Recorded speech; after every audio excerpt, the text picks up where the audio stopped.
論係 Ruby Leslie 定係 Ice Smiley，總之出眾嘅偶像公主，佢哋都有個好好聽嘅隊名。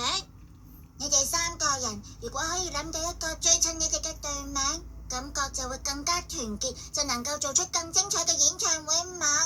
嗌冇你哋而家成個老師咁啊！唔好掛住笑啦，我就諗名都冇。有啦，楊葵你講啦 ，Ruby Smiley， 你只係將 Ruby Leslie 同 Ice Smiley 溝埋一齊啫冇。阿房你講啦。楊葵 and 美月 and 阿房照直搬舞。小美你呢？其實我唔係好識改名，我會喺演唱會之前諗到噶啦。份人好認真。都諗唔到改咩名好。改名原來咁難。